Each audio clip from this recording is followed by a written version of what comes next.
everyone! Another day, another vlogs.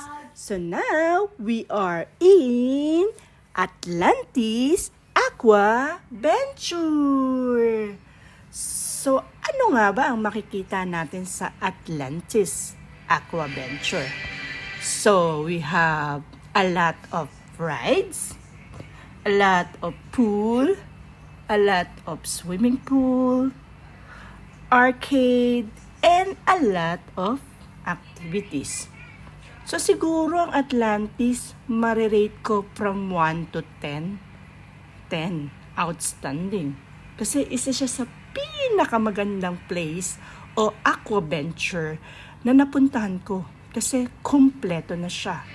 Bukod sa marami siyang pasabog, madami kang stop na makikita na pinakita nila yung mga talento nila.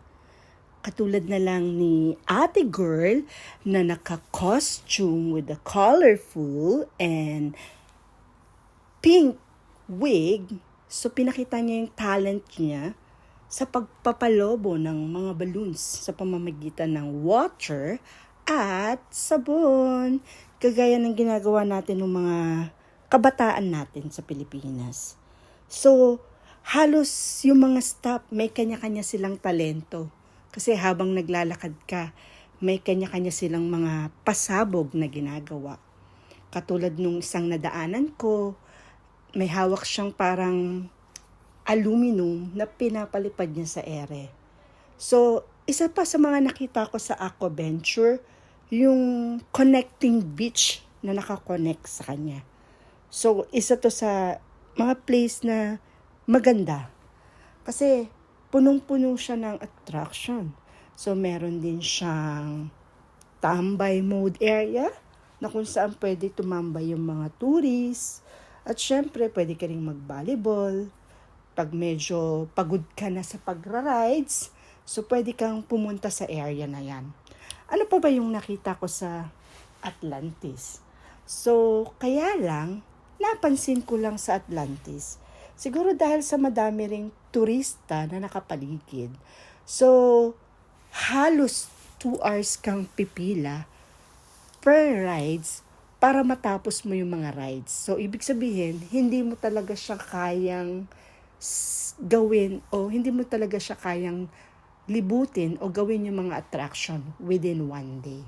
So, kailangan mo siguro mag-spend ng more time tsaka more day para lang malibot yung aquaventure.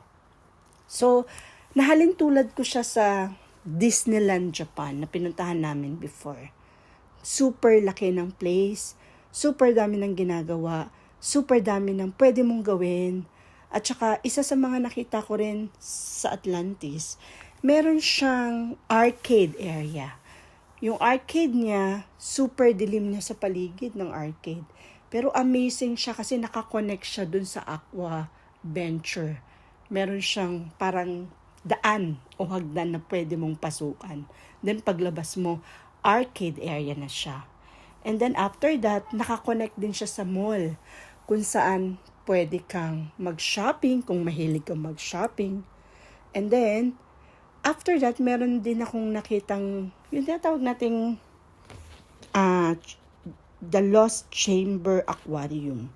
So, aside from that, may mga package deals siya na pwede mong pasukin na mga special attraction doon sa Aquaventure. So, hindi mo talaga siya kayang libutin ng isang araw. Super talaga ang pagod ko dahil super walkathon experience, super dami mong pwedeng gawin, at saka super kailangan mo ng more energy level ulit para matapos mo lang yung araw na yon. So, syempre, isa din siya sa mga bucket list ko na babalikan namin. Kasi hanggang pag-uwi namin, pinag-uusapan namin siya. Kasi hindi nga namin natapos yung mga attraction. So, kailangan naming bumalik ulit para tapusin yon. So, maybe next time, pag may nakita kaming promo sa booking.com, mas maganda siguro kung ang kukunin mong package, Aqua Venture with matching hotel. para mas relaxing, para mas matagal kayong mag-i-spend doon. Kaya lang, kailangan mong paghandaan yung budget kasi medyo may kamahalan siya. Actually, nung makita ko nga nung isang araw, kasi nag-try akong mag-book.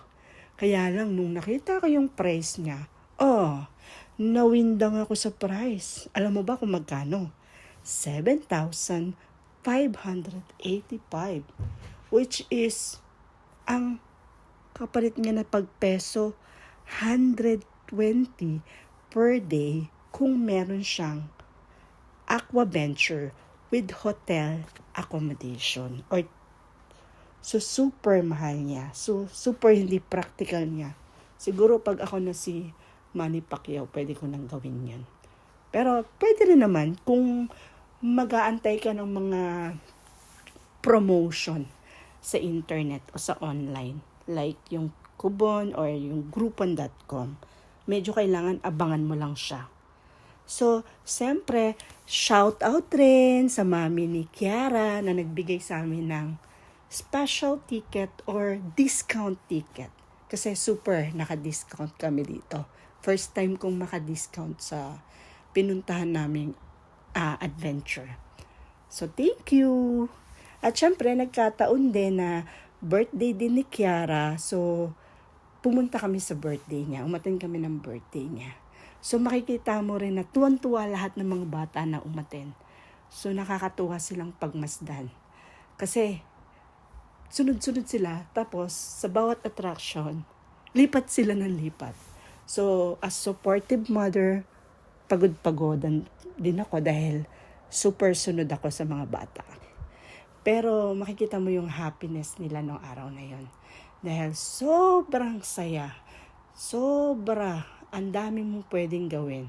So isa siya sa marerecommend ko na masarap balik-balikan o puntahan dito sa UAE.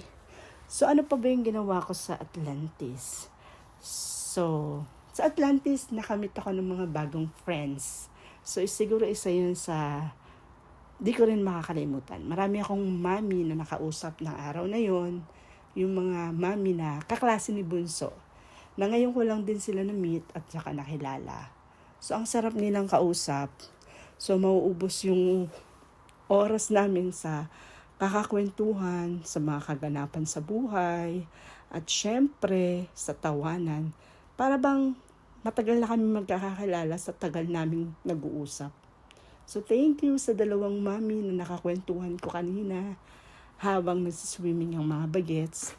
So, 3 kaming supportive mom doon yung time na yon. So, ito nga pala yung arcade na sinasabi ko sa iyo.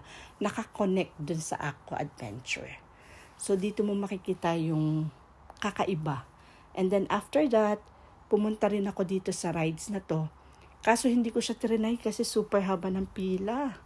Kaya sabi ko next time ko na lang siya itatry. Nahabaan ako kasi nung makita ko yung pila, palang pila ng sinihan sa Pilipinas. So ang ginawa ko, umikot na lang ako. So nakita ko rin yung mall na nakakonect sa Aquaventure. So very accessible siya. Super ganda niya. Super galing ng mga nag-layout nito. Super galing ng mga nag-isip kung paano siya gawin. Kasi talagang maa-amaze ka. So, isa ito sa mga pinuntahan namin na na-amaze talaga ako. At syempre, masasarap din yung mga food sa loob. Kasi bawat area na puntahan mo, may mga stall na pwede kang bumili. Then, super sarap ng mga pagkain. So, yung isang sa mga stall na pinuntahan namin yung Thailand food. So, kumain kami ni ate ng pancit made in Thailand. Pero napakasarap niya, kaya lang super spicy niya. Kaya lang napansin ko rin, super expensive. Pang turista ang presyo.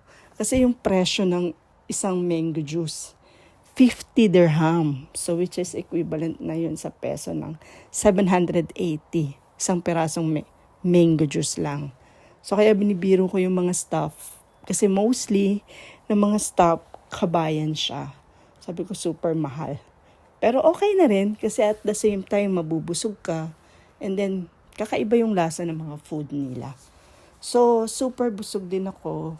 So after that, sinubukan ko rin mag-rides. Kasi napagod na ako sa kakalakad. So nag-rides na lang muna ako. Pabalik dun sa place kung saan kami nakatampay. Kasi nga naglakad ako sa halos buong area na lakad ko eh. Pero hindi pa ako natapos. Sabi ko babalikan ko na lang siya. Then after that, thank you ulit kay Mami Kiara at kay Mami Marie dahil nakaikot ako dahil sa kakahanap ng drugstore. So, bumalik na ako sa place kung saan nandun yung mga bata, nagsiswimming. And then, after that, nag-usap kami, nagkwentuhan kami about sa nangyayari sa school ng mga bata. Actually, yung batch nila bunso, maganda. Kasi maganda yung relationship ng bawat isa. Kasi halos monthly may meet up na nagaganap. So, yung bonding ng mga bata, super bansit. Then, habang naglalakad ako, nakasalubong ka ng dalawang Briton. Nakatuwa sila. Nag-hi sila sa vlog ko. Akala nila vlogger talaga ako. Hindi nila alam, nagpa-practice pa lang ako. So, hindi ko nga alam kung paano palabasin dito yung pag-hi nila. Pero, naaliw talaga ako sa dalawang Briton na to. Kasi, nag-stop sila para mag-hi sa vlog ko. O, diba? Bumablogger na talaga ako.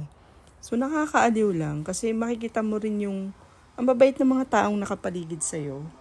Ang babait ng mga taong nakakasalubong mo. Kahit hindi mo sila kakilala, i-approach ka nila. So, shoutout din sa napakabait na guro ni Bunso, si Teacher Bobby. So, super bait ni Teacher Bobby. Christian din siya.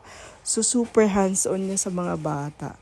Makikita mo na ang sarap, yung relationship niya sa mga bata. Kasi super bait niya talaga.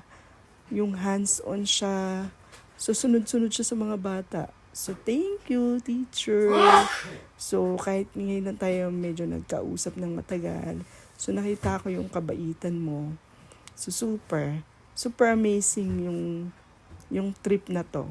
Marami akong taong nakilala. Marami akong taong nakasalumuha tsaka nakausap sa trip na to. So, nakita ko talaga yung team unity ng parents, ng magulang, tsaka ng guro, tsaka ng mga bata. So, nakita ko yung happiness, yung natural happiness ng bawat isa. Maraming salamat sa experience sa araw na to. So, thank you so much. So, lubos yung kagalakan ko kasi yung saya, talagang amazing siya. So, I hope you like my video. Thank you for watching. Love, love, love, love. Have a blessed day, everyone. Bye!